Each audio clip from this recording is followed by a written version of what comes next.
صلوا على محمد وآل محمد.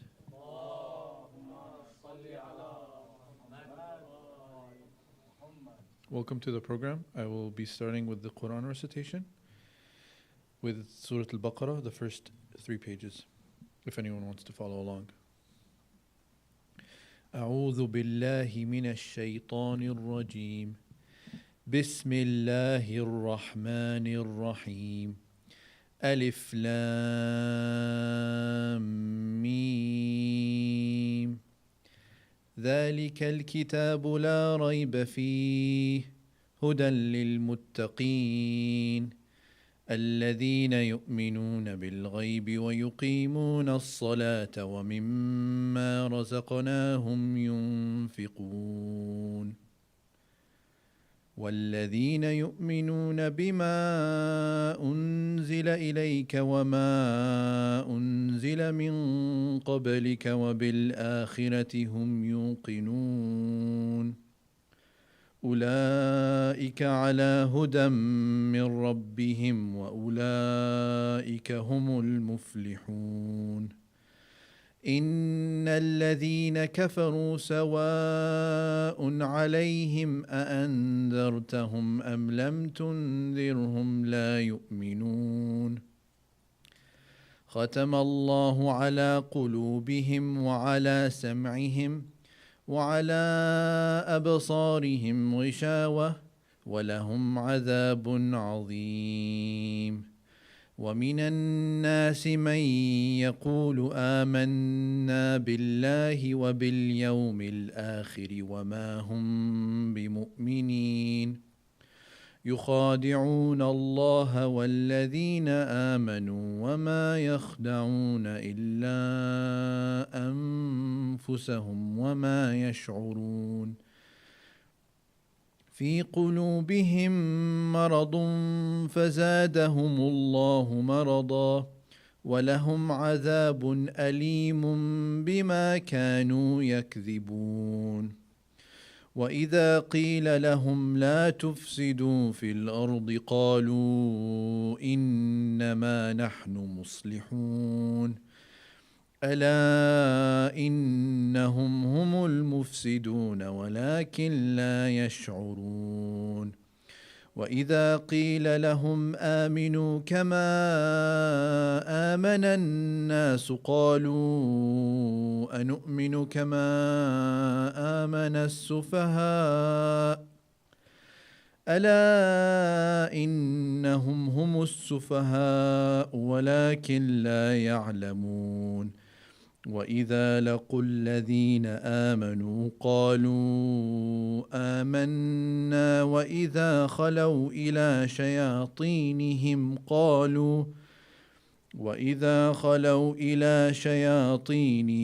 قالوا إنا معكم إنما نحن مستهزئون الله يستهزئ بهم ويمدهم في طغيانهم يعمهون أولئك الذين اشتروا الضلالة بالهدى فما ربحت تجارتهم وما كانوا مهتدين مثلهم كمثل الذي استوقد نارا فلما أضاءت ما حوله ذهب الله بنورهم وتركهم في ظلمات لا يبصرون صم بكم عمي فهم لا يرجعون أو كصيب من السماء فيه ظلمات ورعد وبرق يجعلون أصابعهم في آذانهم من الصواعق حذر الموت والله محيط بالكافرين يكاد البرق يخطف أبصارهم كلما أضاء لهم مشوا فيه وإذا أظلم عليهم ولو شاء الله لذهب بسمعهم وأبصارهم إن الله على كل شيء شهيد قدير يا أيها الناس اعبدوا ربكم الذي خلقكم والذين من قبلكم لعلكم تتقون الذي جعل لكم الأرض فراشا والسماء بناء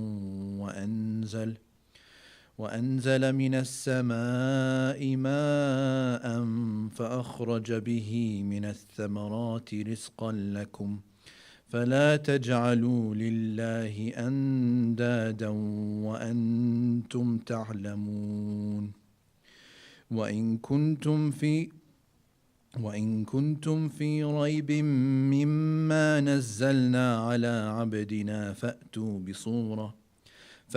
بصورة من مثله وادعوا شهداءكم من دون الله إن كنتم صادقين فإن لم تفعلوا ولن تفعلوا فاتقوا النار التي وقودها الناس والحجارة أعدت للكافرين وبشر الذين آمنوا وعملوا الصالحات أن لهم جنات تجري من تحتها الأنهار كلما رزقوا منها من ثمرة رزقا قالوا هذا الذي رزقنا من قبل وأتوا به متشابها ولهم فيها أزواج مطهرة وهم فيها خالدون صدق الله العلي العظيم.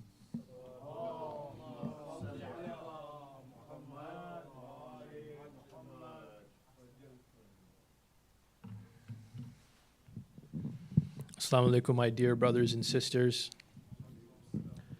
Tonight is one of the ayam of Bibi Fatima, Sayyida Nisa al-Alameen. First of all, let's do a salawat.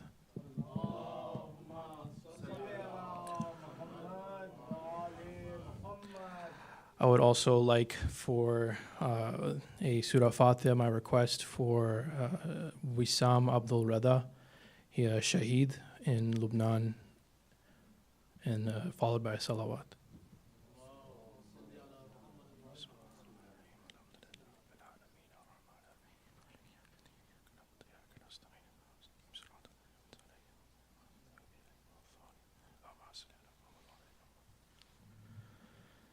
Tonight we are going to continue the series on domestic violence. Now the topic is shifting towards domestic abuse.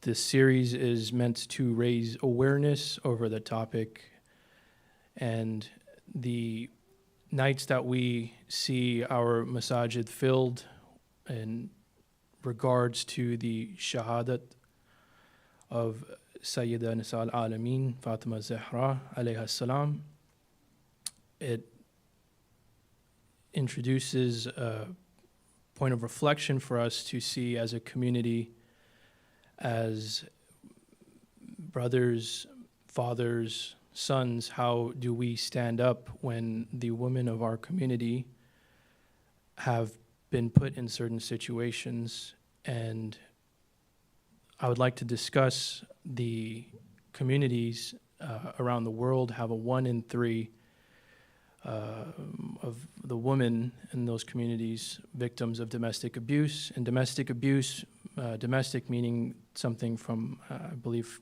a home, and then abuse is there's multiple styles, or it could be emotional, it could be physical, it could be even between children and parents, it could be between spouses.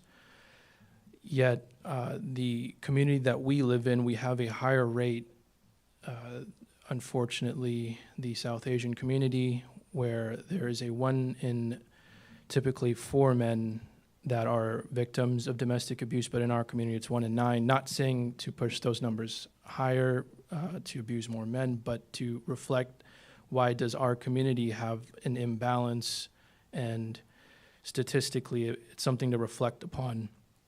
And more importantly, the final comment I'd like to make before we begin the program would be the marriage in communities of South Asian descent, as well as other communities. I might be generalizing, forgive me for that. In my humble opinion, we spend a lot of time trying to capture a spouse, and from there we have these lavish weddings. We make it, and no doubt there should be some happiness in those events, but once married, we are seeing people, for whatever factors, whether it be sihr or it could be factors from outside of the spouse, it could be their families influencing or their friends. We see these marriage vows and the matrimonies break, some of the most powerful bonds between two human beings breaking. And in our communities, my point is, it's unfortunate that a lot of our women have to suffer in silence instead of having an exit plan. The exit plans could be halted by financial restrictions, family pressure, and in the case of the South Asian community, I believe we're dealing with a lot of manipulation, again, in my humble opinion, where the victims are put in a cycle that starts with the honeymoon phase.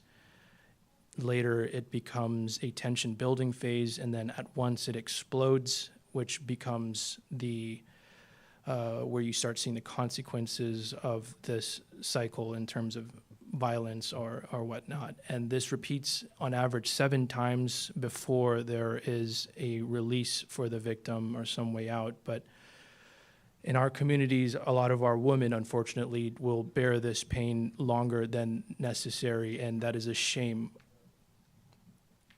for us to hold that title. But what I would like to ask is be patient with me. As we did part 1, we brought in the Loris Foundation to discuss the resources for women. We also had a therapist, Salma Shah. She was able to speak on some of the archetypes, as well as the facts that I presented were from her presentation. We will be moving forward in this series, and tonight I want to focus on the giving the time to our respected scholar, who in our generation is very necessary to have, due to the fact that these topics are complex and breaking through cultural bounds. And to do this, we need scholars who've studied much further than what other scholars have, as they say, stand on the shoulder of giants, to help our youth today to find the right way to dismiss these toxic relationships that we've had. So without further ado, please, in this holy mosque, give a kind welcome through a salawat to the well-respected, in my opinion, genius Sheikh Hamza Sodagar.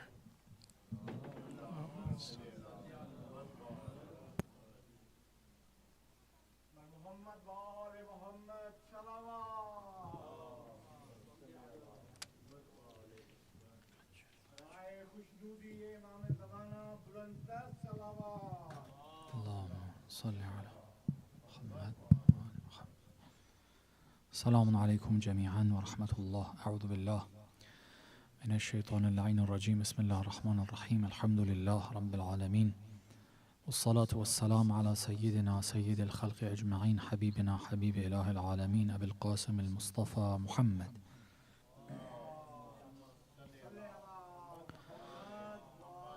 وعلى أهل بيته الطيبين الطاهرين المعصومين المكرمين المنتجبين، لا سيما بقية الله في الأراضين، روحي وأرواح العالمين لتراب مقدمه الفداء، ولعنة الله على أعدائهم أجمعين إلى قيام يوم الدين. For the hastening and the return of our Imam, let's recite the salawat.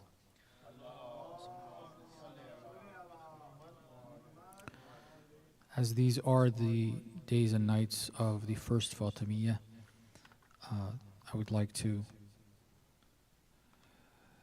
say a few words related to Fatima al-Zahra salamullahi alayha, who is not only Sayyidatu Nisa al-Alameen, but as the Prophet said, Ummu Abiha, and as the Prophet said, Fidaha Abuha. This shows a status that Fatima al-Zahra has that is beyond our imagination. And the story of her perseverance and stand behind the door of her house in support of Islam, true Islam, at a time where the Muslims themselves were the perpetrators of one of the greatest crimes against Islam and against the leadership of Islam. That is an event and a lesson that we ought to relate to, we ought to remember, we ought to seek the proximity of the divine through tears for what was done to her, but also understanding what she did to them and to everyone else. Her stand is not just one of an oppressed person, a madhluma, a maghsuba, a maksura. That is part of what happens.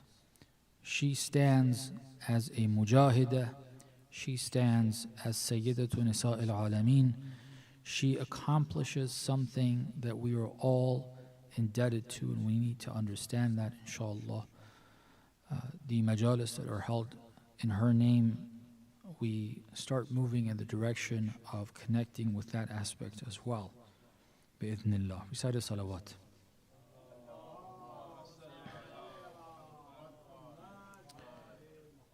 I would like to thank again Brother Zishan for arranging this second session. I thanked him for the first one, the second one. The topic of domestic, they call it DV, or domestic violence.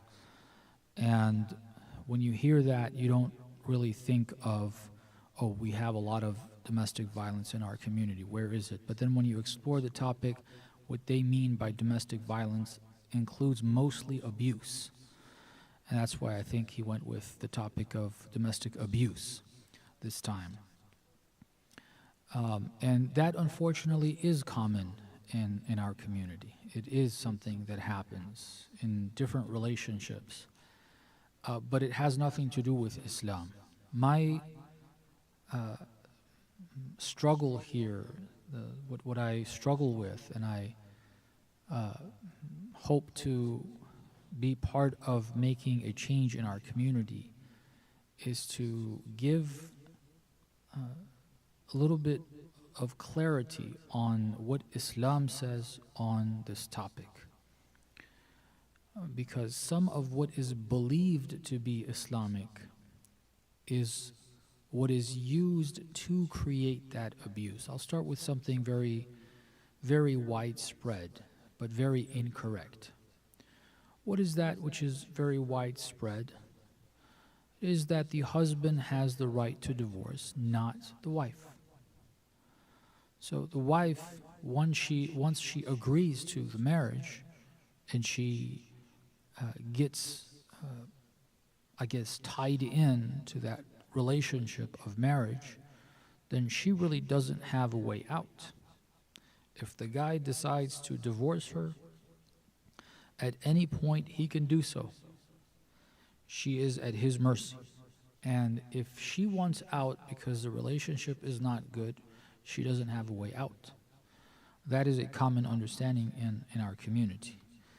And I want to say I know that for the Shia community, but I think I know that for outside of the Shia community and the Sunni community as well, and I think it's worse there. I can't say that with full confidence, but I know some things, and from my estimation is that it's worse there. I know of a case where the abuse, the violence, in fact, there was someone who was a victim of violence, not just emotional abuse. The wife was being physically abused. She was being hit by her husband. And she took it to the imam, and the imam said, he has a right to hit you. Instead of saying this is wrong, he said he has a right to hit you.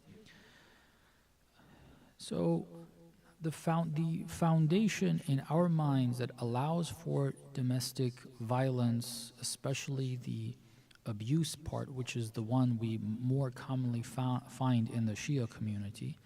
I personally have not come across too much of physical violence against community members in our community, but the other forms of abuse are definitely there. Some of them that were, Zishan tried mentioning. There's emotional abuse. There is sexual abuse. And when you hear the word sexual abuse, you think of sexual harassment and how does that even happen? And then some people start thinking of other Islamic rulings that can there be sexual abuse in a marriage from a husband to a wife? There is sexual abuse, and it's the opposite of what you think it is. It is abstinence from the responsibilities that a husband has toward a wife and keeping her deprived sexually. This is one of the areas that we have serious issues with.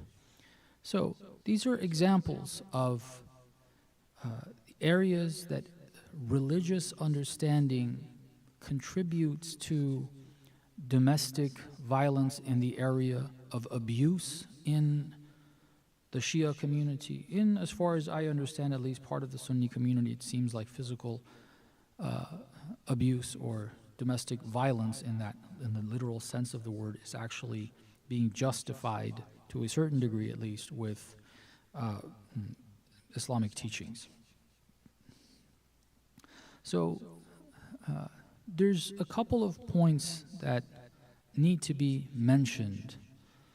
I mentioned some of them. I'm going to elaborate on some of the points that were mentioned in the first session.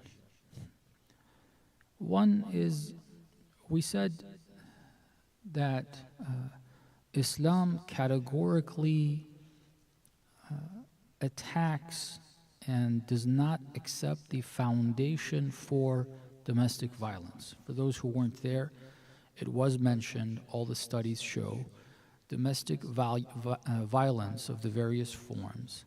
The cause of it is the desire and the want of the perpetrator to control and to have power. That's the reason.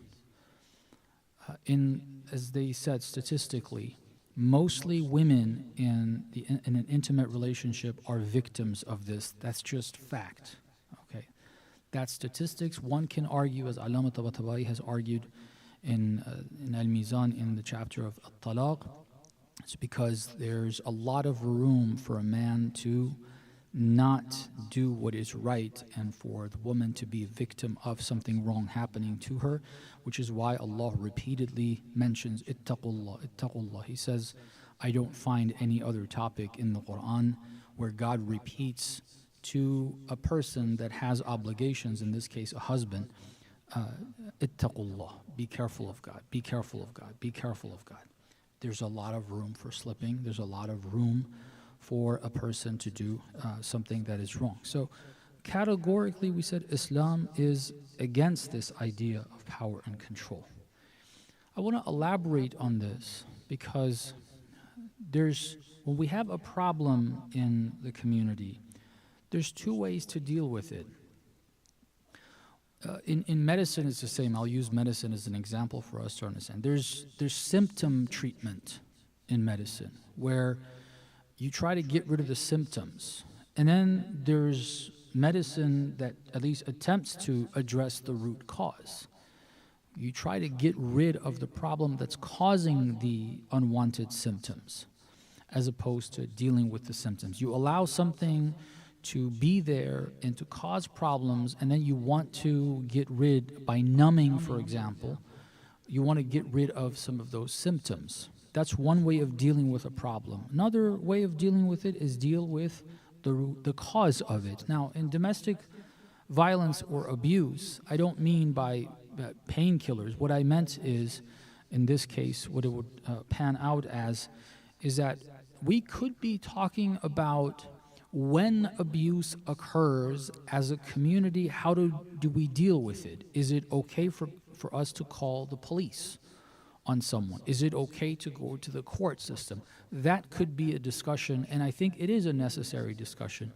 But a more important discussion is, let's try to move in a direction in our communities that we address the root problem so we don't have abuse. That's the better way of dealing with it, not let's allow for there to be abuse and then treat it when it happens. Okay. And the way we can deal with the root problem of abuse is this. The Quran is filled with these commands, the order to us. Be careful of Allah. Do not cross your boundaries with others. Tilka hududullah. Many times Allah says that is a bound. That's a red line. Don't cross it. Don't justify misbehavior with religion especially. Don't think religion allows you, Islam allows you, God allows you in the slightest bit to hurt someone. Islam does not allow you in any way. Nobody has a right to hurt anyone. Okay? If we understand that and understand the verses of the Quran that tell us, for example, يا أيها الذين آمنوا اتقوا الله ولتنظر نفس ما قدمت لغد واتقوا الله. Okay, in Surah Al-Hashr. Look, ولتنظر نفس ما قدمت لغد. Look at yourself. Self-reflect. Don't wait for others to try to come and pick flaws from you, and then you try to fight them when they bring that to you. They're trying to do service to you. Brother, you got to fix this. This is not right. We start fighting them for bringing that up to us instead of taking that as we are told in Islam. If someone gives you advice, the Quran says in Surah Al-Asr, وَتَوَاصَوْا بِالْحَقِّ وَتَوَاصَوْا بِالصَّبْرِ. There needs to be tawasi. We need to remind each other of what's right and what's wrong. Somebody saw something in me and said, brother, I don't think this was right. This behavior was right. And then instead of reflecting and using that moment, am I doing this right? That I thought it was right. Maybe let me reflect. No. I just go into the defensive mode and I start attacking back. You don't know this. You don't know. How dare you say this? How dare you say the other? The Quran says, don't even wait for that. وَلْتَنْظُرْ نَفْسٌ مَا قَدَّمَتْ لِغَدٍ. Anything you do on the day of judgment, the slightest bit is going to be brought. وَمَنْ يَعْمَلْ مِثْقَالَ ذَرَّةٍ شَرًّا يَرَهُ. Okay. You see one speck, one small bit, you're going to see it. Don't wait for the day of judgment. What is this for?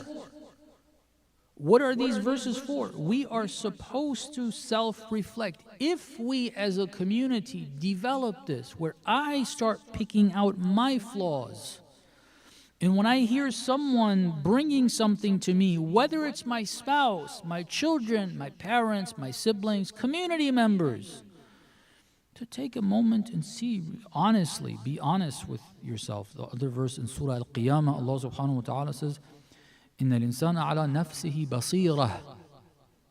Human being على نفسه بصيرة. You see what you're doing. You can tell others what you think, but what you think you should say to them. But you clearly see. You can't fool yourself. You know why you did what you did. Be honest with yourself.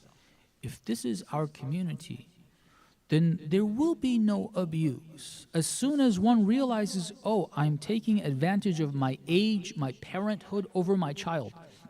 I'm ordering my child around, and then when I see that they're not responding to my order, I start using Islamic rhetoric. Oh, you should respect your parents. The Quran says this, and then force them to do what they don't like to do. No, reflect and see, did God say you have that right over them? He didn't. God does not say children are supposed to serve parents for free. The Quran says in the case of old age, when a parent needs support the way a child needs support, don't abandon them and take care of them. And when they start acting childish at that old age, remember, you were a child, they took care of you. Now you don't get angry at them and say, oof. That's what the Quran says. Now I'm 40, 20, 30, whenever I have my children. The child is growing up. I expect every time I come home, they do this, that I just order them around because I think that's not what Islam says. Nowhere in the Quran do you find that. Okay. We do not find that. These are examples. And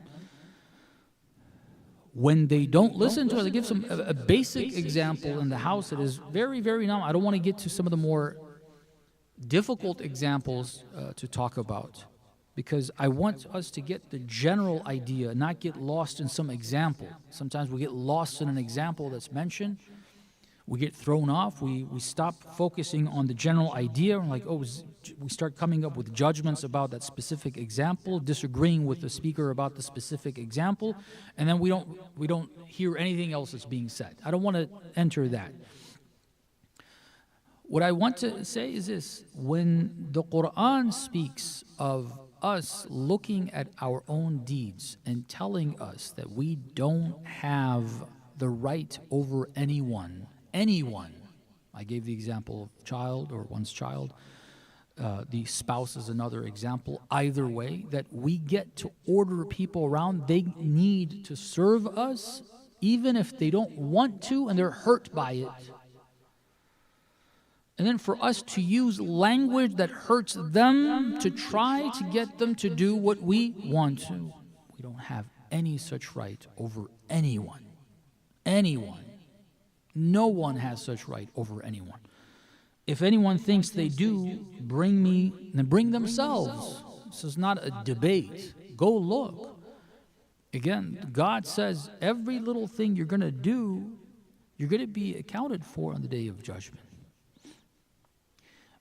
The knowledge of what Islam says, attributing something to Islam, is something we have to be very careful with.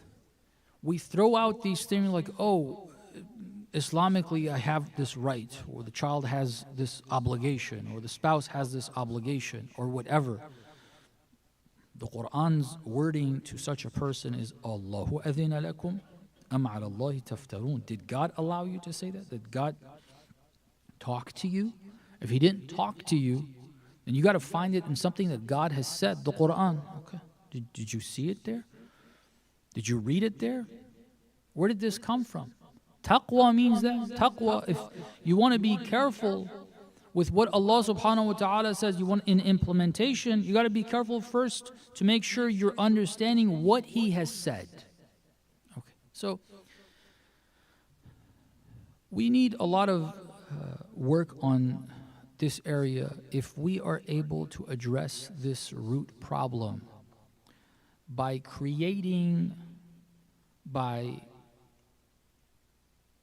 developing, growing in our community in terms of taqwa, the spirit of taqwa, carefulness of Allah. Allah is if this increases in our community, most definitely abuse is going to go down. We're going to have less and less abuse.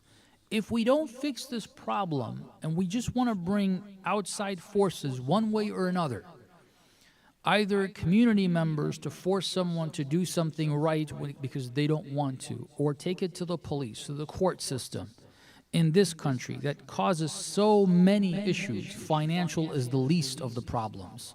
Once you start going into court, then you have all these lawyers just waiting for you to, here's very high rates. You got to start paying these high rates for lawyers for what? For nothing.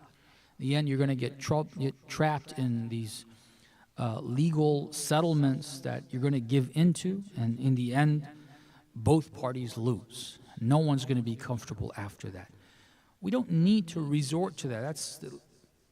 If nothing else works, if somebody's life is in danger, something terribly wrong is happening, there's no other way? Okay. Yeah, that's something we need to discuss. I don't want to discuss it right now because we don't have time to discuss everything here.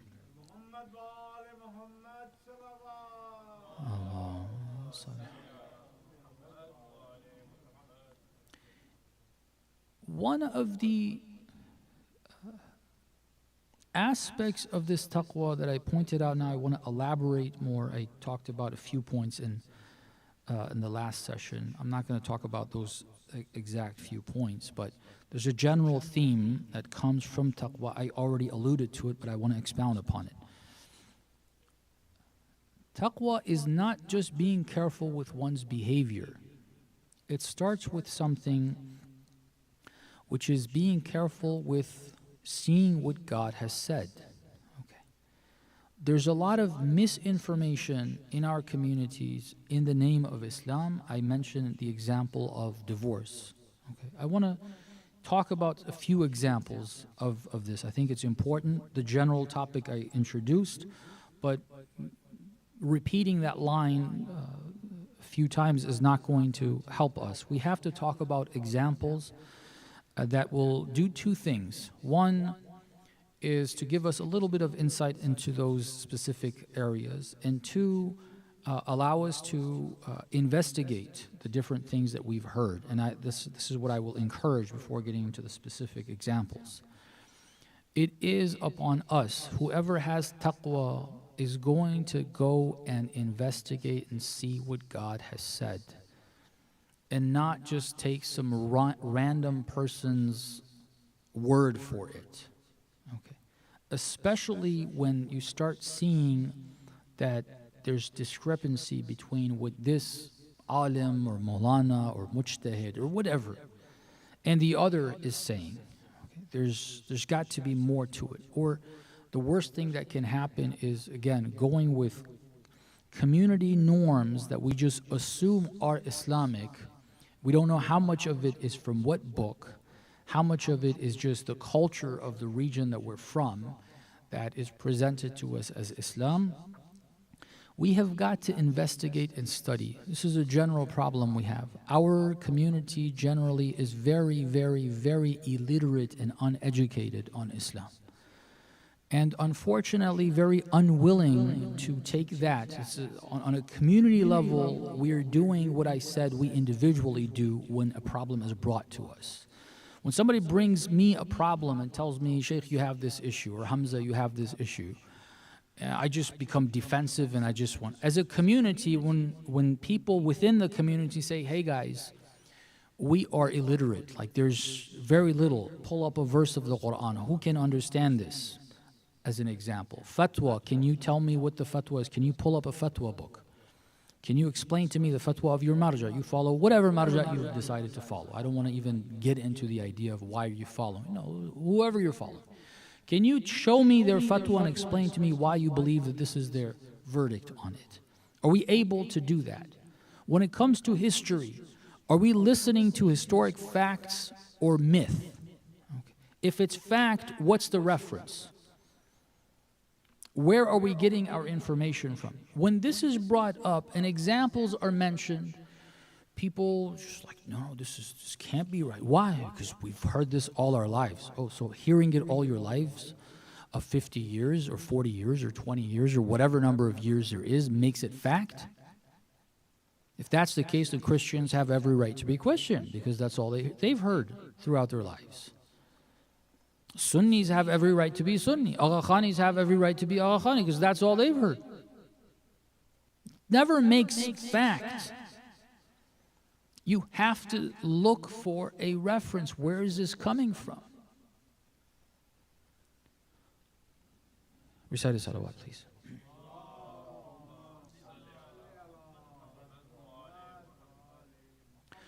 One of the areas that requires a little bit of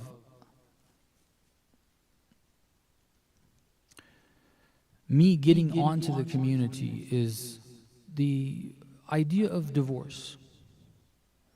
Divorce in Islam. There's a notion that exists in our communities that divorce is the worst thing that could happen. There's this hadith that is usually cited that is abghadu halal, the most despised halal.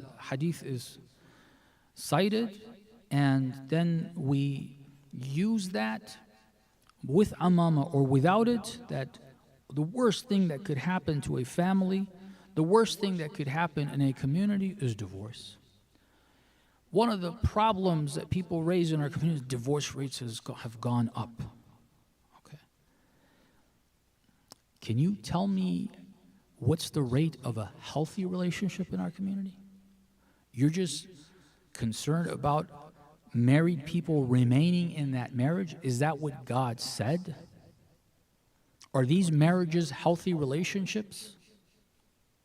And no one wants to open up about their relationship. They want to bury everything, just keep it together until it becomes explosive and there's no other way of handling it. And I've been involved with some very disgusting cases. Okay, very disgusting cases. In their 50s with 3-4 children, of some in their 20s and in college and others in elementary school or below. Now ending it because it's become explosive. And when you start looking into it, like, this was a very, very unhealthy relationship. Very wrong relationship. Why did you keep this going?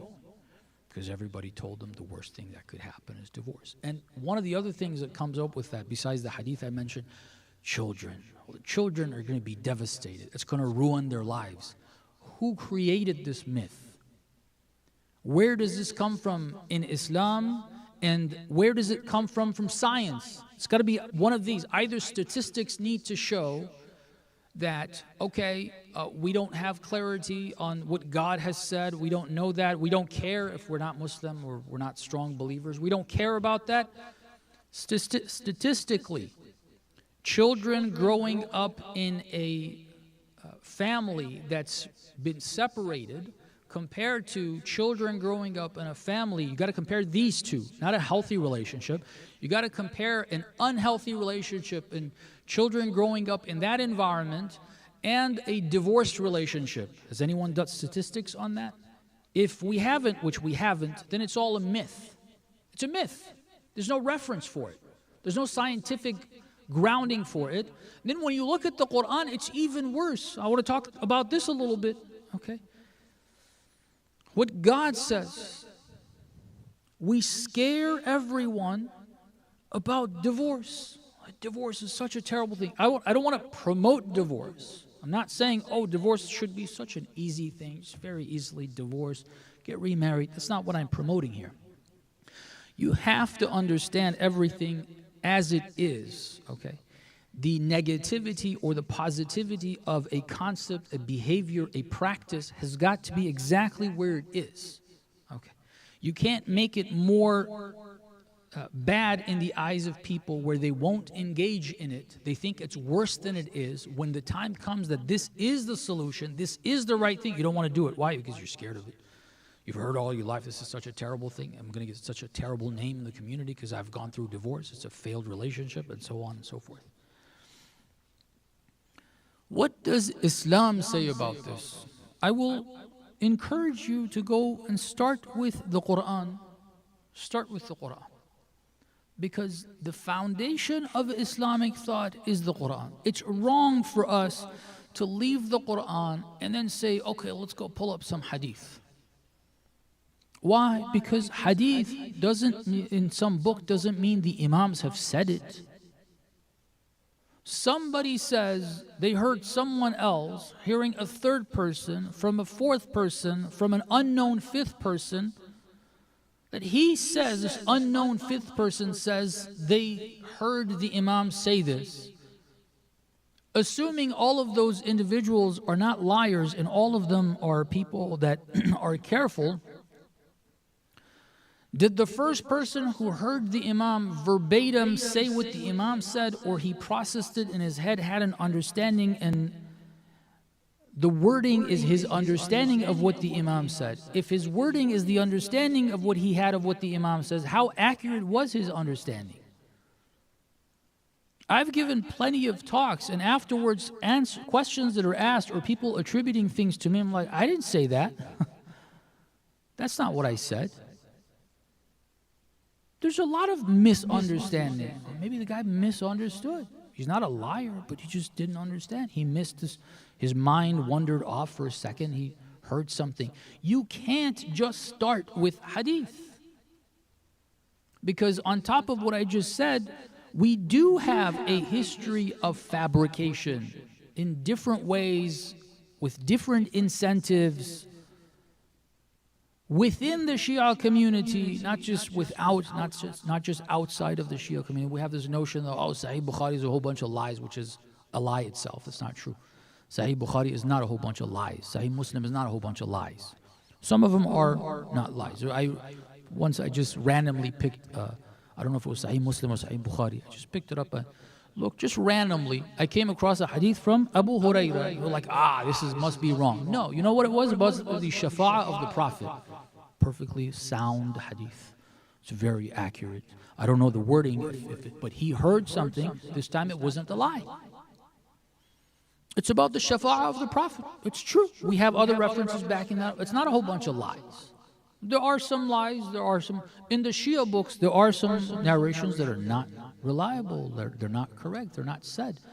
We can't jump into hadith, and then there's a whole 110 volumes of Bihar al-Anwar, which is the least favorable hadith book, at least based on my research. I would definitely tell people, if you want to read it, don't start with that.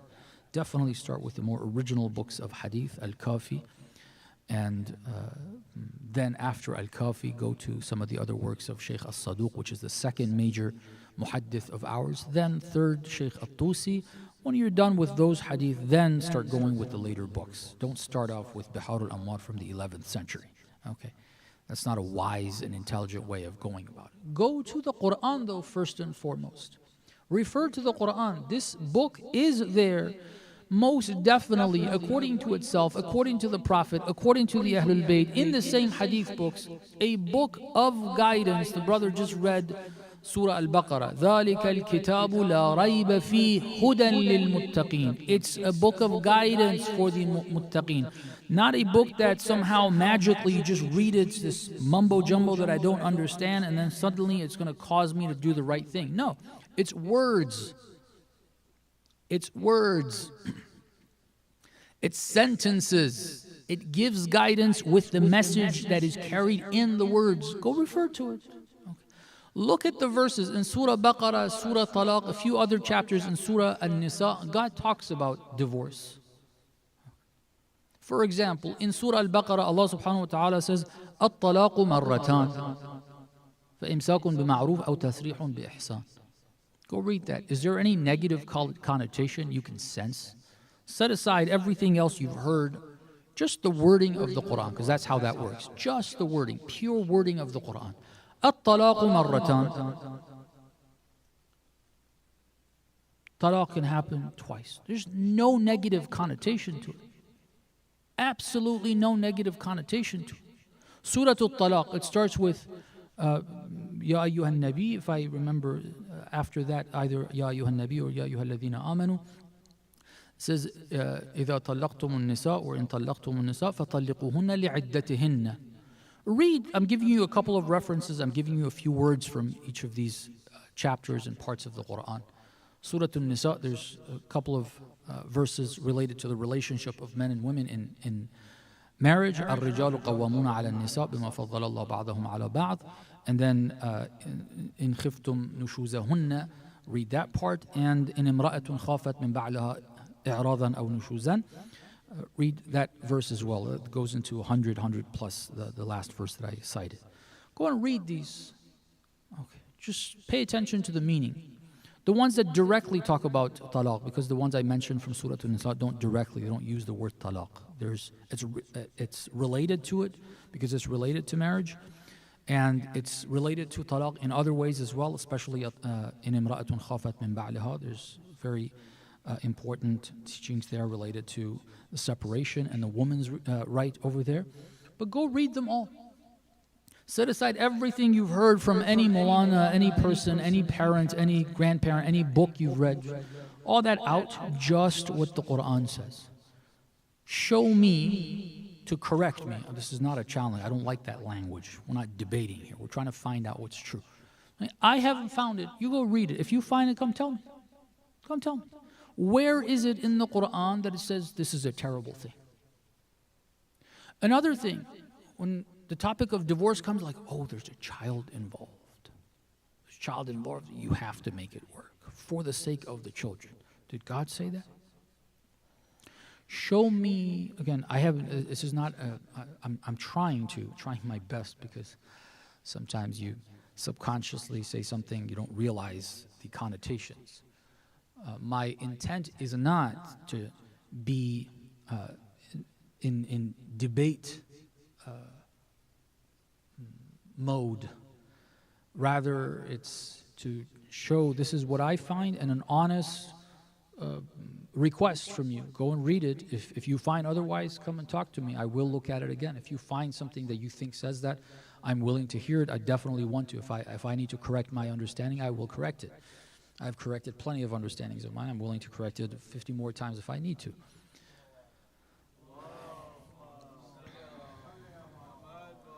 Go read them. Is there any time where God mentions that if you have a child, then divorce is bad? Or when you want to consider divorce, consider the child's or the children in the marriage? Find me one reference and show it to me if you think it's there. If you find something, show it to me. I'll correct it. I haven't found it. I've looked plenty of times. There isn't any. This is my find. If you think there is, bring it to me. Not only that, there is a verse that talks about separation. The context is divorce. And it talks about children, and it's very interesting. It talks about an infant that needs nursing, especially at the time, a fundamental need of the child. Like, forget raising a child in terms of parenting and so on. It's just the very basic need of food to survive. It's a matter of survival. Okay. Today, you have formula. Okay. The child may not even, my last child wasn't even allowing himself to be nursed by his mom. You just go with formula. That's what he wanted. Okay, you have formula, you have other options. At the time, there were no other options. It's either the mother or a relative or another woman that is able to nurse the child. So the mother, we think in our heads, oh my God, the mother has to be there to nurse the child. Read the verse. It's in Surah Baqarah, after the page that has At-Talaqu Marratan. The page after that, the bottom of the page, that's the verse. You can go read it yourself. It says that it talks about even payment. I don't want to cite every detail there. Basically, it says if there is separation, the mother that wants to nurse the child can charge the father for nursing. Like, oh my God. No, she doesn't need to do it for free. It's her child. The Quran says she doesn't have to do it for free. And then it says later that if she wants to charge extra and he doesn't want to or can't, and he can go with someone else. Like, oh my God, you're taking the child away from the mother, giving. The Quran does not deal with it in these emotions that we have. It says, look. And then one general principle is given, and this line is not limited to that context. It says, لا تضار والدة بولدها ولا مولود له بولده. Neither a mother is going to be harmed because of her child, nor is a man going to be harmed because of his child.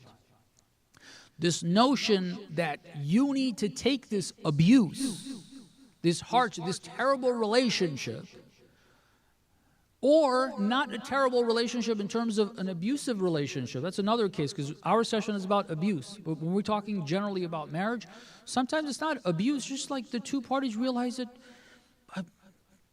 it's better, like that marital relationship is gone. I don't feel like this is my wife. She doesn't feel like she wants me as a husband. That's fine, Islamically. But we're like, no, this is very wrong. This can't be. You got married, especially as children. Oh my God, this needs to go.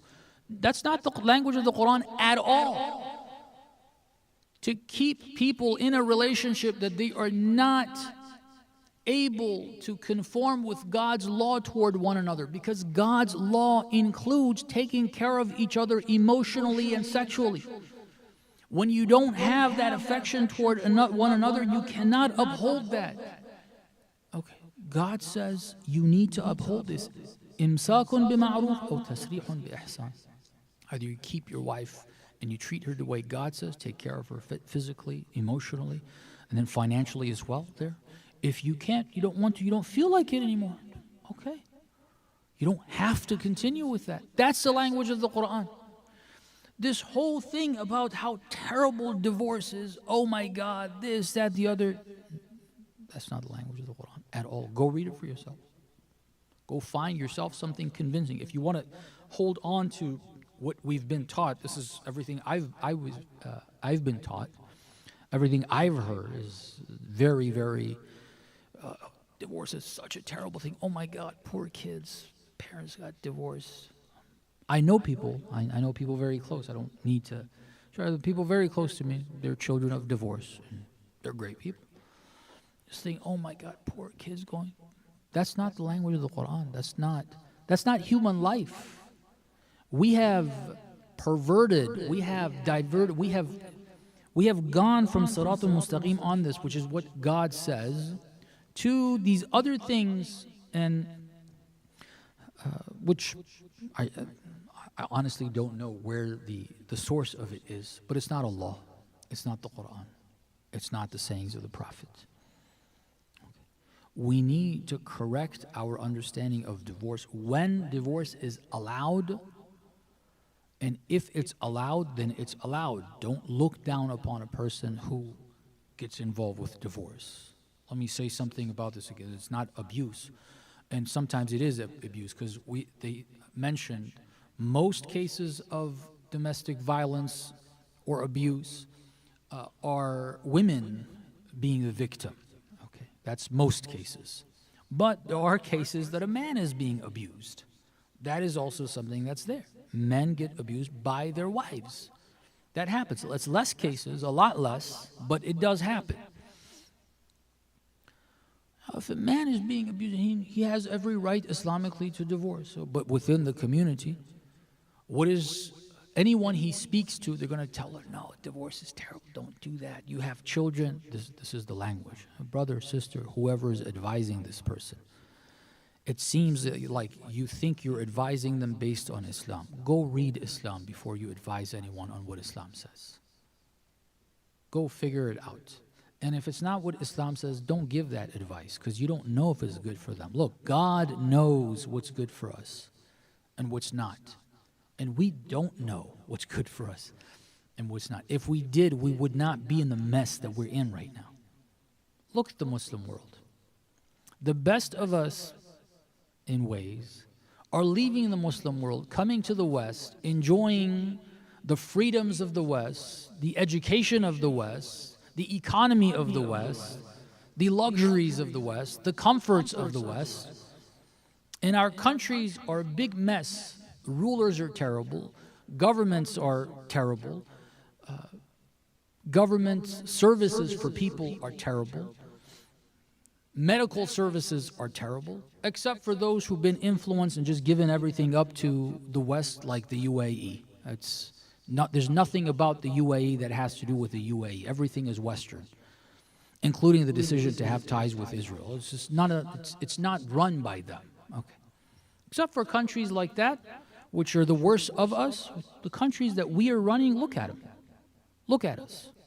Does that show that we know how to do things? The way we're going to get things right is to go to what Allah subhanahu wa ta'ala has said. This book of guidance, wallah, Allah says, if ahlul qura amanu wattaqaw, if the people of the village, civilization, countries, from the smallest level, that smallest denomination, a village, if they believe in ittaqa, they just do what God says. They're careful with what God says. It says, we will send upon them barakat from the heavens. The gates of barakah will open. No, that's not what we're seeing. We've got to correct our culture from what it is as Muslims to what it should be based on the Quran. Based on Islam, and Islam, the fundamental source for it is the Quran. Go to it on the topic of divorce. Show. For yourself. Go and read it, study it. This is a claim I'm making as far as you're concerned. I'm telling you a few references. You need to go and check it out yourself. What I find is that all of what we say, yeah, of course, a couple come with some problems. The first thing to do, say, get divorced? No. Why? That's also in the Quran. The Quran doesn't say as soon as you have a few differences of opinion, jump to divorce. That's not the solution in the Quran. But to make this terrible thing out of it, that you just can't go with it, no, that's not how it is. Go understand. I'm skipping a lot of details. Go read. When it says at-talaqu marratan, I said there's no negative connotation to it. That's referring to a man just wanting to divorce his wife. It's not about domestic violence. It's not about his wife being abusive. Just at-talaqu marratan fa imsakun bima'ruf aw tasrihun bi ihsan, so on and so forth until the end of the verse.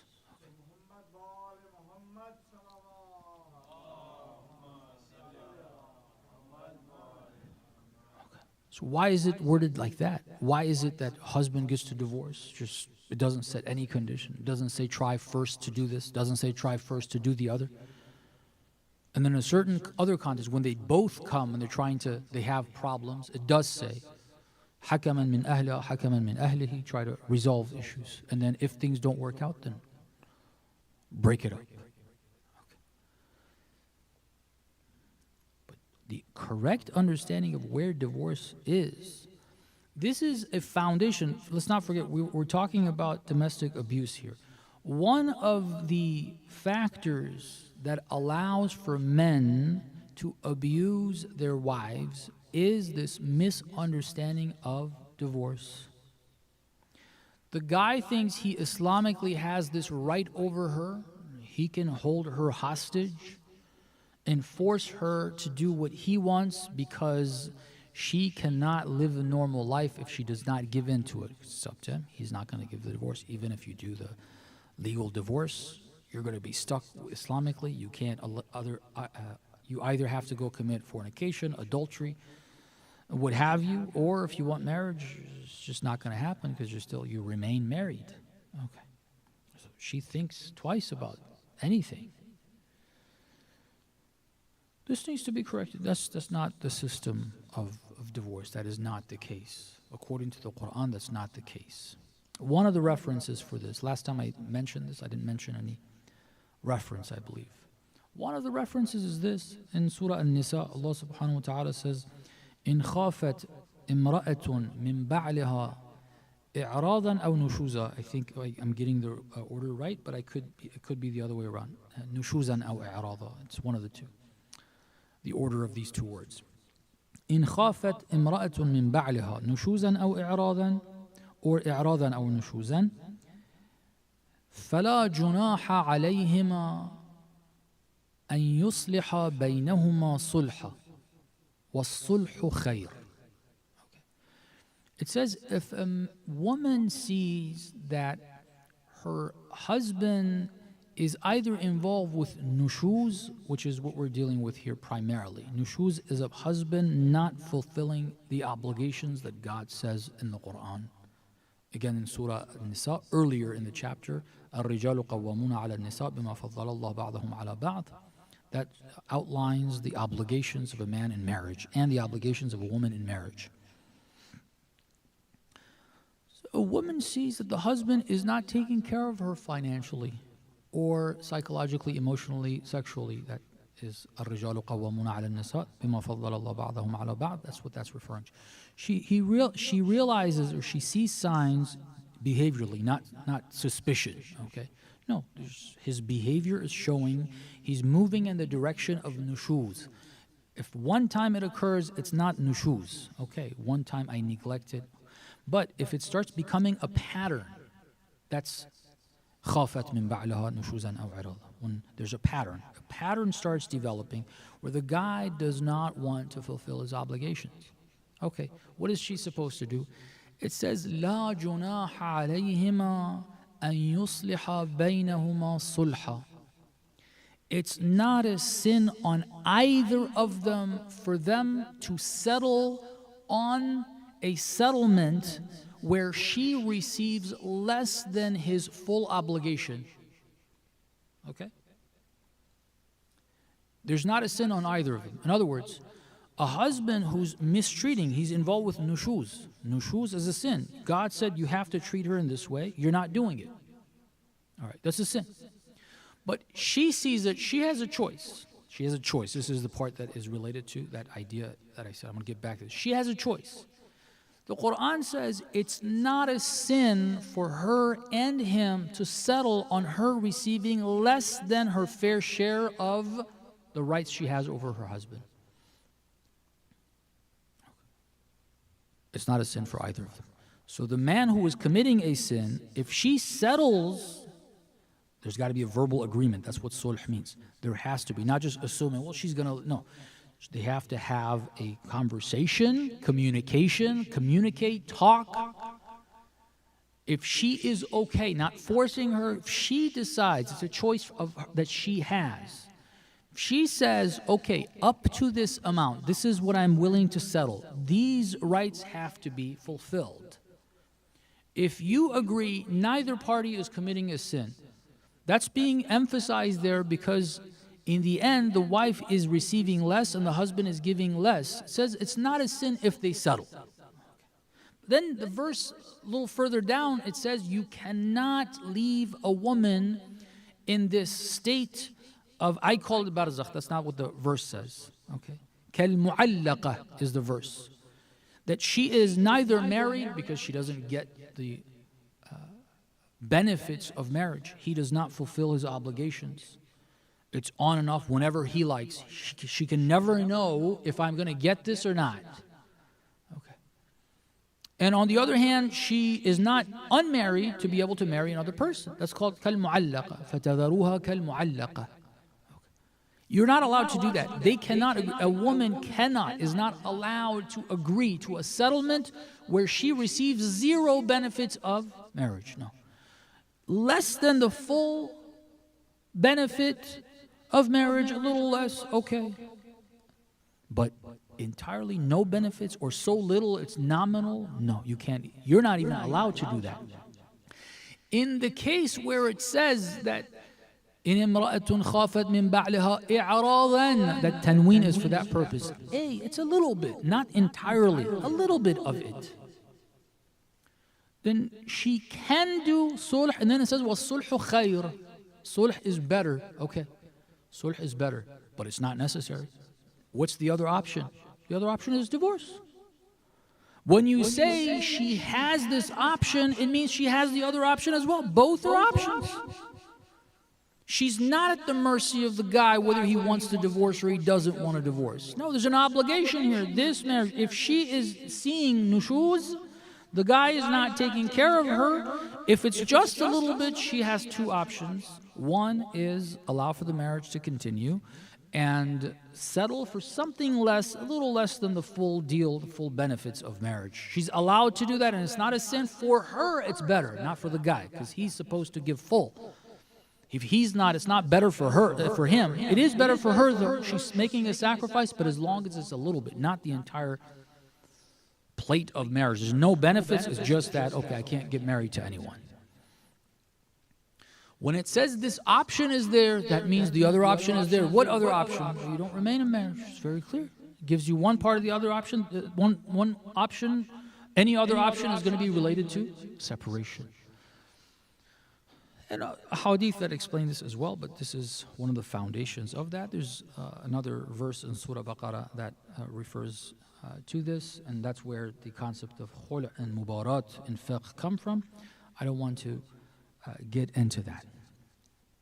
If I can, because I don't know what the ideas are in the minds of the brothers who are setting these sessions up. I think the process of discussing these matters related to domestic abuse and trying to move toward a solution that's going to help our communities here in the long run. The educational aspect, which these sessions are for, these are not sessions where we make judgments, court cases, take people to the court, or call the police. These are educational sessions.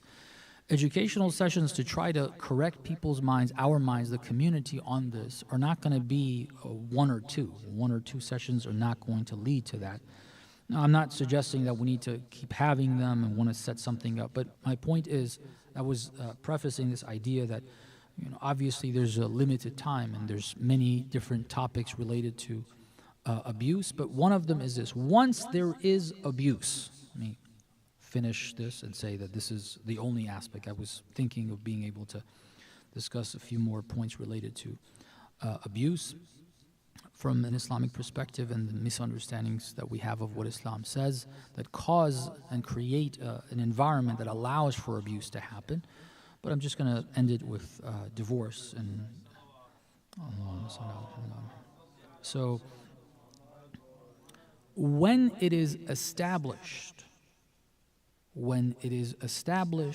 that a man is abusive, when that is upset, who decides? These are things that the community generally doesn't know. How does a society function when there's a dispute? Obviously, there's the Justice Department of every society. Islam has a Justice Department in its teachings. And it's very important for us to educate ourselves about that. What does Islam say? Big and wrong things happen. People sometimes very comfortably and easily take each other to non-Muslim courts. This is not allowed. According to the Quran, it's not allowed. According to Hadith, it's not allowed.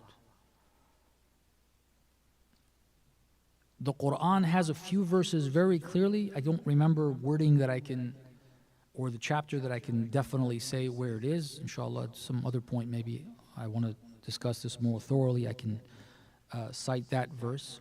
But the hadith I can tell you, because this hadith is mentioned in the topic of wilayatul faqih, the scary term that everyone's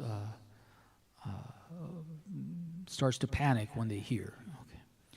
In the discussion, in fiqh books, in the discussion of wilayatul faqih, because in hadith books, wilayatul faqih is not a title that is used, because that's not the wording of hadith. The term wilayatul faqih was coined a few hundred years ago. The concept is not new, but the term in that way is new. Just like ijtihad. Ijtihad in hadith is actually a very terrible. Taqleed. Taqleed in hadith is frowned upon. We have a chapter in Al-Kafi that condemns taqleed, and then these akhbaris take those hadith out and use it and say, oh, it's haram to do taqleed. Brother, you're misinterpreting what that says and what we're talking about when we're talking about taqleed. Okay, don't do that to yourself.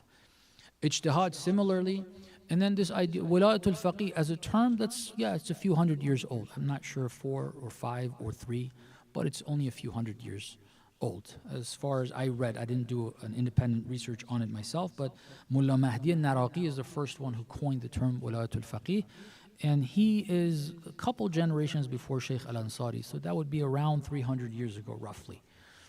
So 3 centuries ago when this term is coined. But the idea of a jurist, a faqih, someone who knows the halal and haram, having the responsibility to carry out divine law amongst a population that want it, that's something that is known from the early ages of the major occultation, where we have books with the views of scholars available to us. Anyhow, the hadith is known as Maqbulatu Umar ibn Hanzala, and it's in one of the references is in Al-Kafi.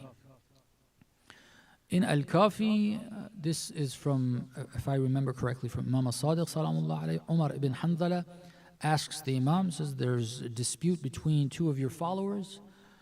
Can they go to the court system of the government? And the Imam says, no, that's haram, this, that, the other. And that's not even a non-Muslim system.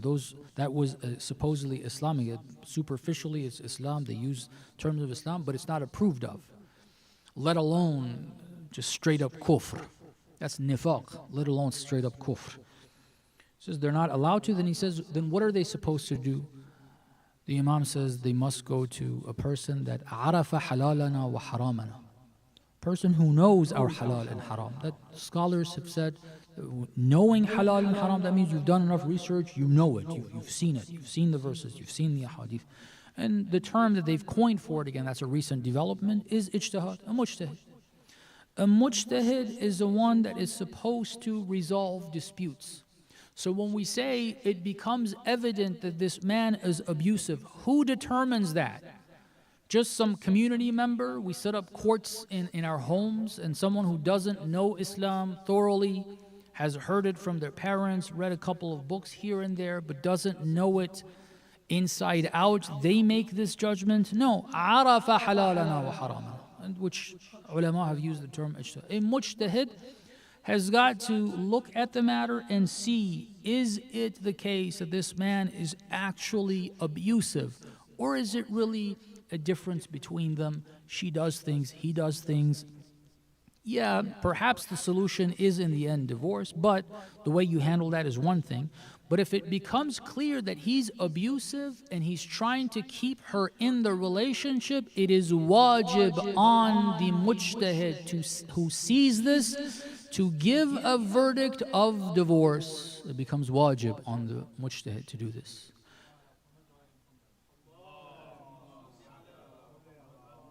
What's the reference from that? There's Quranic references, but I want to use hadith on this one. There's a very well-known hadith that books have been written on. It's called the hadith of la dharar. In this hadith, I mentioned this in the other session as well. In the hadith of la dharar, which is something that I don't know a mujtahid that does not agree with this hadith. All of them have spent plenty of time discussing this hadith. The specific conclusions they've drawn from it are different, but all of them agree that this is a reliable hadith. Okay. The story is that a person was abusing another at the time of the Prophet, using a right that Islam gives that person. He had a tree that he had somehow bought, but this tree was planted and was growing in the house of another person. He refused to seek permission going in. It's not, again, this hadith very interesting because it's not physical abuse. It's not violence. He would simply just go in whenever he wanted, and he would not respect their privacy. This is psychological abuse in the broad sense of the term. Okay. Meaning it's not physical. The person is just feeling uncomfortable. Hey, it's your tree. Come and visit it, but knock first. Inform us you're coming in. We don't feel comfortable, might be doing, it's our house. You know, we have privacy here. We know it's yours. Perhaps they even sold it. Just knock, inform us. We will prepare. Come in whenever you want. It's yours. We're not taking it. He said, no, if it's my tree, I'll come in whenever I want. I don't need to ask permission. It's my tree. They went to the Prophet and said, this is the situation. The Prophet called him over, and he said, is this happening? He said, it's my tree. He's got the audacity of speaking to the Prophet in that way. Very rude to the Prophet. He says, it's my tree, I get to do it.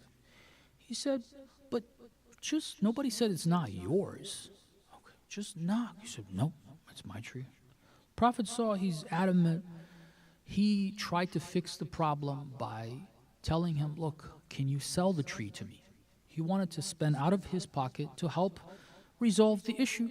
Like, sell it to me. I'll buy it from you at a higher price. No, I don't want to sell it. The Prophet said, look, okay, I'll raise the price. I'll give you trees in paradise. Idiot. La'natullah ala al-qawm al-zalimeen. If you understand what this is, the Prophet is going to give you trees in paradise. You don't even know if you're going to go to paradise. When the Prophet says this, take it. This is your guarantee you're going to be in paradise. No, it shows that this guy's mal'oon. Because there's a lot of things. I've mentioned his name last time. I don't want to get into that. He's a mal'oon. But this is what he does. He says, no, I don't want that. The Prophet says, this many trees in paradise. No. He keeps insisting. The Prophet keeps giving him options. He doesn't. At the end, he refuses all the options. The Prophet, as hakim shara, as the judge, says, go forget his right. Go take out the tree, throw it in his face. إِنَّهُ لَا ضَرَرَ وَلَا ضِرَارَ فِي الْإِسْلَامِ. You can't use your right to abuse others. Okay? You can't do that. You can't use your right for talaq to abuse a woman. You can't do that. If it becomes clear to a mujtahid that she is being abused and that man is an abuser, then he has an obligation to do that. And he's the one that in the court of God is supposed to, between him and Allah, see that that is the case. In all judicial systems, the judge has a final verdict. Now, in some systems, you have checks and balances where you have others looking over the work of a judge, and in some cases, like in the Islamic Republic, they have created that system as well. If someone wants to say that I don't think I was treated fairly, there's a way you appeal, and so on and so forth. Okay, and going to another mujtahid in this case would be something that would be allowed. Those are stages of appeal and so on and so forth in the court system if we were to get to. But when a mujtahid comes to that clarity, it is an obligation on them. And they don't have an obligation to convince others that they are convinced and how they're convinced. The jury, for example, in here, the jury, if they are convinced a person is guilty, then they are convinced. Like, how are you convinced? We got to sit down and debate with you and discuss with you. Why were you convinced? Another court system, another court case to take the jury to court, to put them on trial to see if they are legitimate in their clarity on this guy being guilty or not guilty. It doesn't work that way. They have been trusted.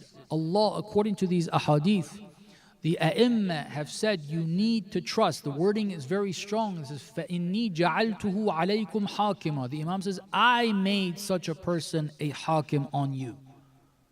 وَأَنَا حُجَّةُ اللَّهِ. And I'm the hujjah of Allah. If that person comes to the conclusion, he must issue a verdict, and it is an obligation. This is, again, in fiqh books. If a mujtahid has a verdict, other mujtahids have to follow that as well. They can't go against it. Mujtahid is a pious mujtahid. As long as we verify this is a pious mujtahid, they have that obligation. This is how it works. If there is an abusive relationship, if there is a mujtahid around that sees that, it becomes his obligation to do that. If he doesn't, he's no longer adil. If he does not issue that verdict because of pushback, because of people calling him names, because of whatever, they are no longer going to be adil. They've lost the quality of justice. People can't pray behind them anymore. That's how serious it is. They are trusted, but they're not trusted to do whatever they want. They are trusted to do what God says. You see the law, you see the instance, it is clear this is an instance of abuse, you've got to apply the law. Pushback from the community, they'll call the cops on you, they'll frame you as a manipulator, you're trying to take my wife, all these things, it doesn't matter. You have got to do your job. Okay. And we hope that to the degree possible in these countries where we don't have our full Islamic system, and in countries that we supposedly do, but it's not, like Saudi Arabia, I mean, what kind of Islamic courts do they have?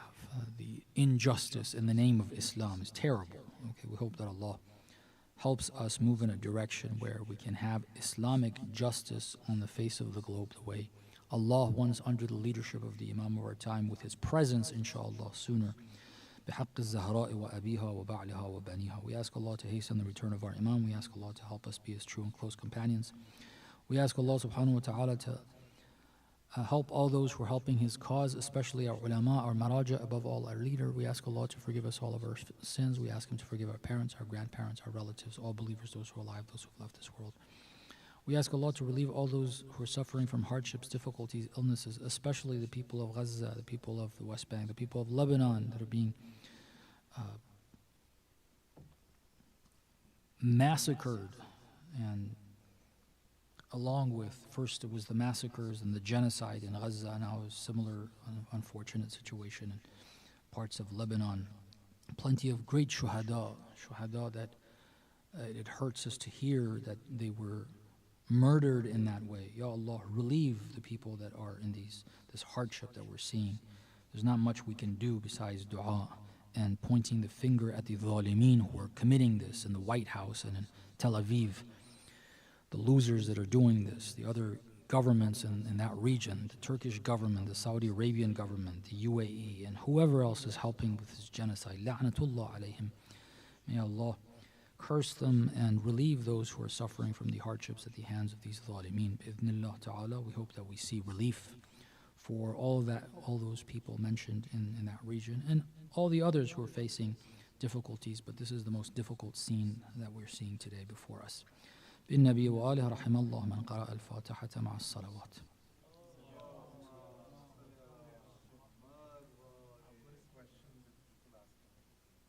Sure.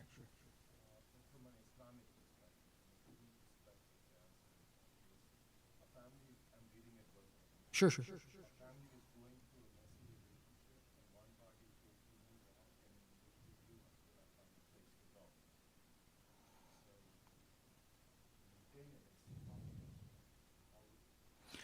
Can you repeat the last part of it? It was a sudden ending. I didn't really quite get the scenario.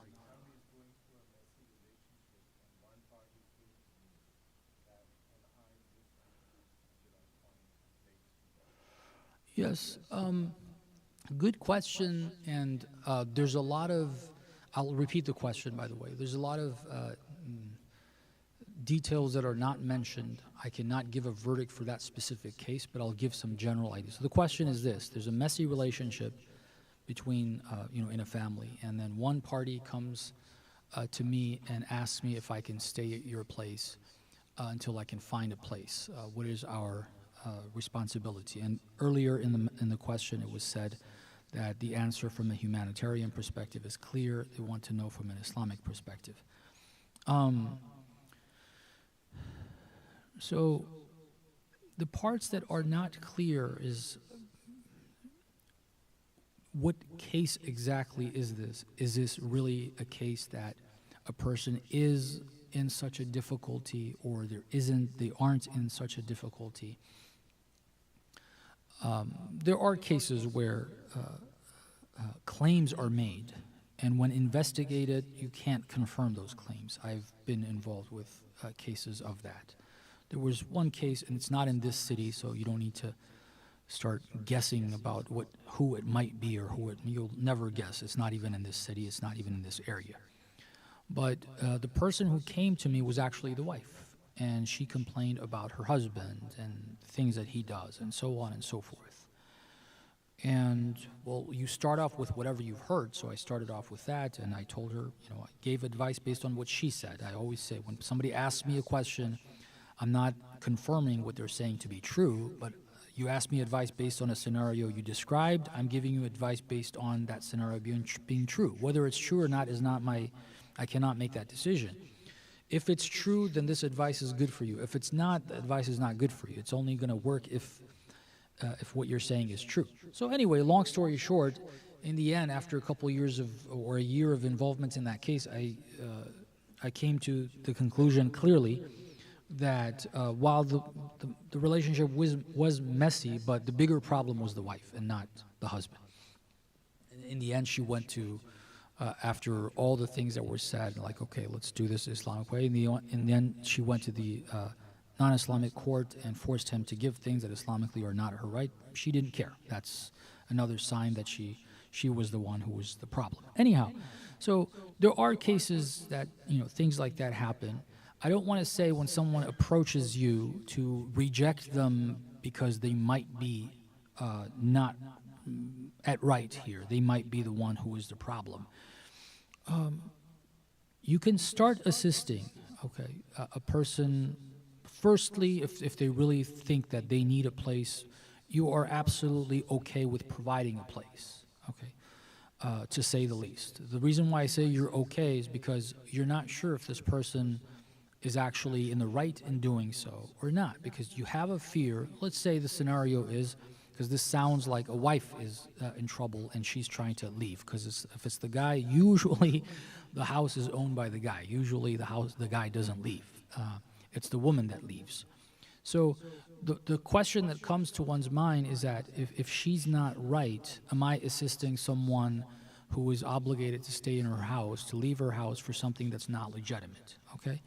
You don't need to, I'm saying it's okay because you don't need to question everything and doubt everything and accuse people of it not being true when you hear it. This is a general phenomenon, a general concept, that I need to elaborate on. Some people, when they get ultra religious and they think about ghibah, as soon as somebody starts complaining about another believer, like, I don't want to hear it because ghibah. That's not how it works, okay?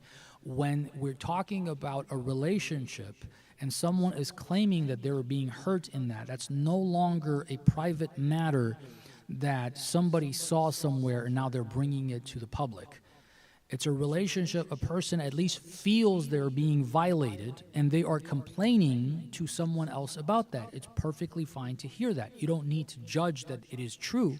It may be true, it may not be, but hearing it is perfectly fine. Then you can investigate. It's not wrong to hear it. Oh my God, I don't want to hear this. I don't want to hear it.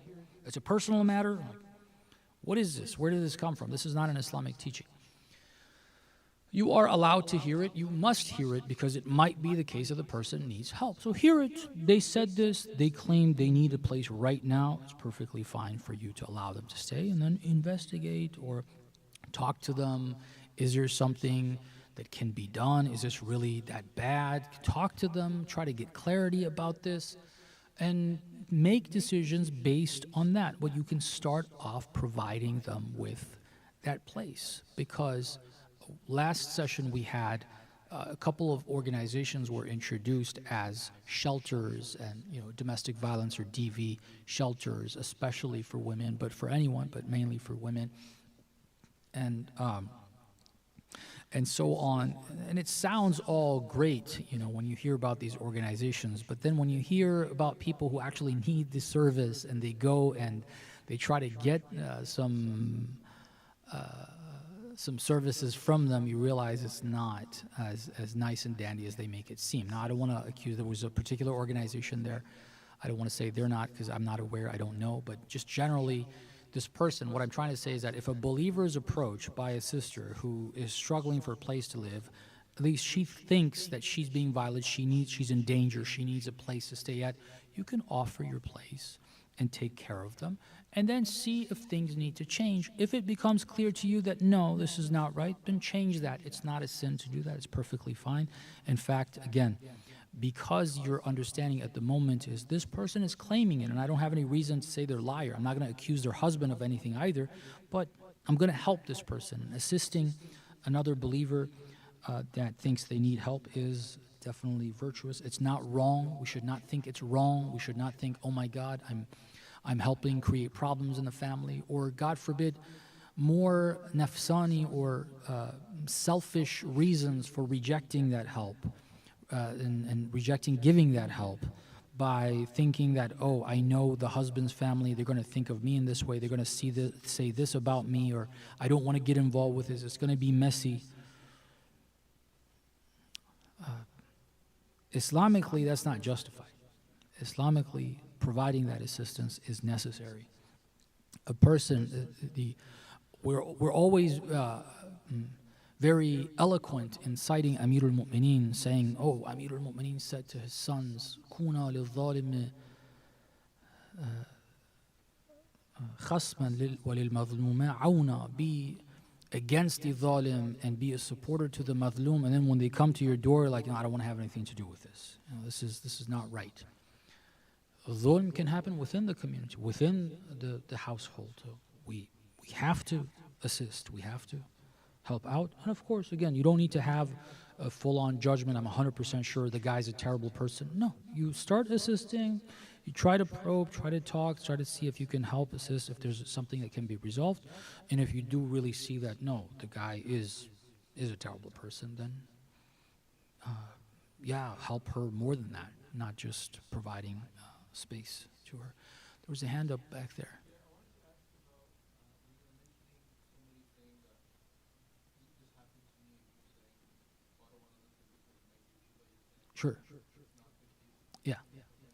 Yes.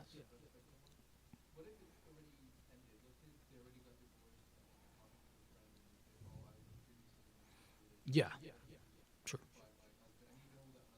Sure. Sure. No, it would not be backbiting. So the question, I'll repeat it because live stream is not going to hear the question from all the way over there.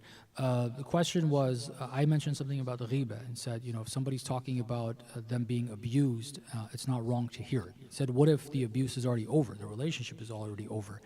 Can she or he, whoever it is, talk about that abuse after it's over and it's not happening anymore, they got out of that relationship? Are they allowed to talk about it to other people, and are we allowed to hear it? Yes, we are. The verse of the Quran is this.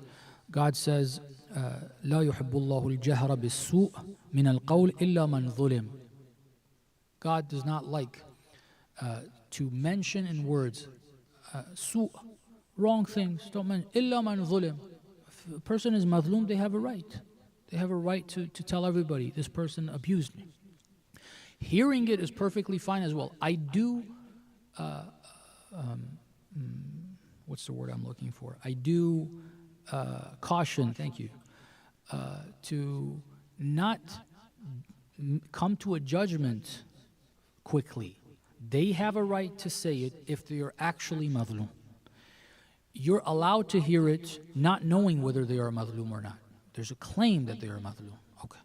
You have a right to hear it. It's okay to hear it. There's nothing wrong with hearing it.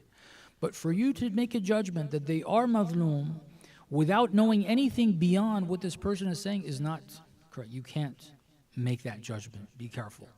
Okay. If you see sign, and you don't have to look into it. We had people coming out in public and saying, okay, my parents did this, or my spouse did this, or whoever did what. Okay. And some people are like, why are you saying it? I'm like, there's nothing wrong with a person saying it. They're allowed to say it. But you be careful. Don't jump to the conclusion that they are right or that they are wrong. Just like, I heard that. I don't know if it's right or wrong. I don't know. Until you have clarity. You don't have any business going and investigating unless it's brought to you. Again, sometimes somebody asks you for help. Well, you need to investigate. Sometimes you want to make a comment. You need to investigate. Sometimes it's become a community issue and people are taking sides and you have to figure out what you're going to be doing. Well, you need to investigate. But if it's just hearing something, it's not wrong to hear. But be careful. Don't come to a definitive conclusion. You can have I've seen signs it might be true, but to be certain that that is the case, that would be what we call su'u dhan. Okay. Bad thought of a believer without evidence. You're not allowed to have that.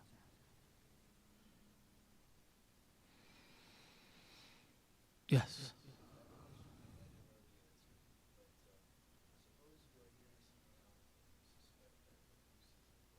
Yeah.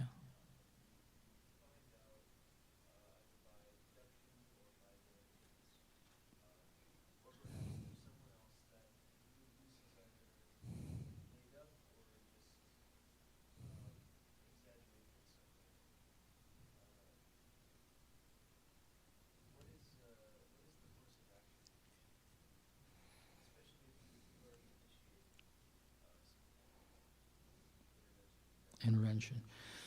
So I'll repeat the question. The question is, if you have entered somebody's come to you, they've opened up to you, they've talked to you about abuse, and then you have started a process of intervention based on a conclusion you had reached, but then upon further investigation, you start to see signs, and then gradually you come to the conclusion that no, the claimed abuse is not there. It's not like, okay, the relationship is great, but this abusive relationship that they're claiming is not there. Sure, some akhlaq differences, sometimes lashing out. Perhaps, those were not the examples that were mentioned. I'm just trying to explain what I understood of the question. If you can correct me if I misunderstood your question. So what are we supposed to do in that case if we've already initiated something? Anytime we realize we've made a mistake, then we have to change the course of action. So we talk to the person and be very clear. See, sometimes we're not brave enough to be upfront about things. We have to change that. Tell the person and allow them to defend themselves and hear them out afterwards too. If you're still convinced that they're wrong, just like, look, I went with this. I thought you were right. Now, I'm seeing more and more clearly that's not the case. You're a little more like you have too many expectations, you misunderstand the person, misinterpret the person, otherwise this is not happening. Tell the person, try to get them to correct their behavior because you've started that intervention process. Now you can correct that by telling the person, look, you need to correct yourself. It's not that the other person needs to correct themselves or that you need to leave the relationship. Thank you, I still have the other bottle.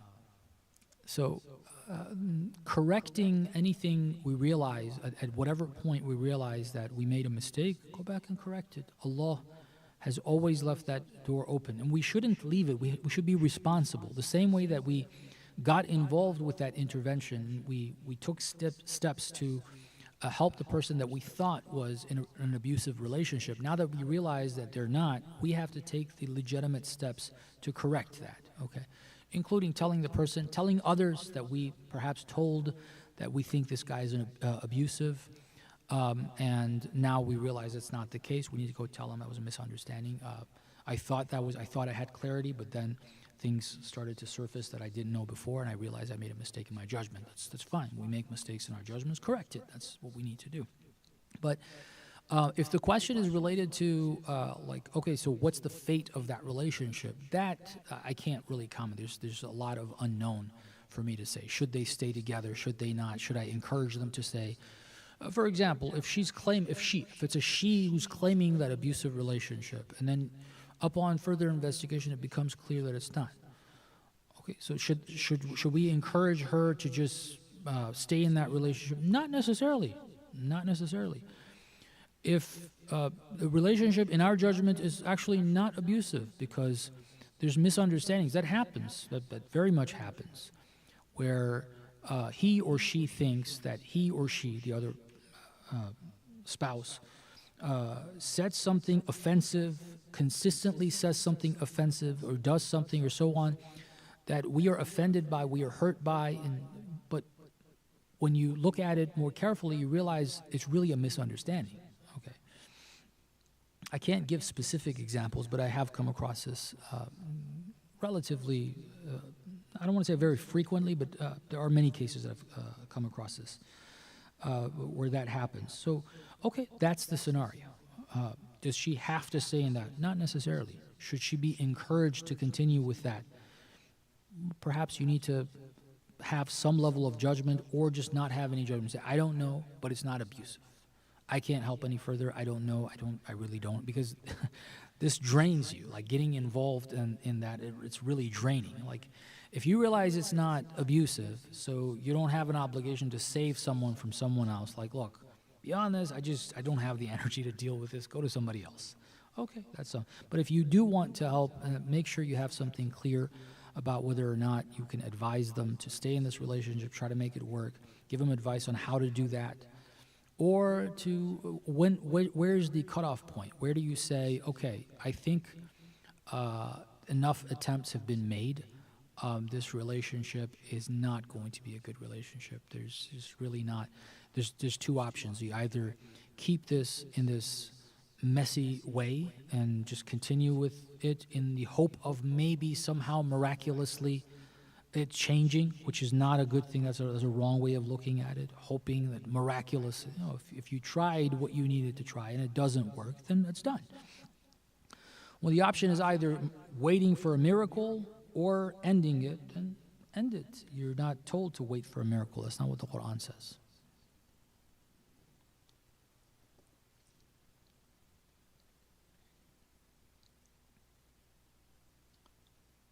We good? Okay, recite a salawat, please.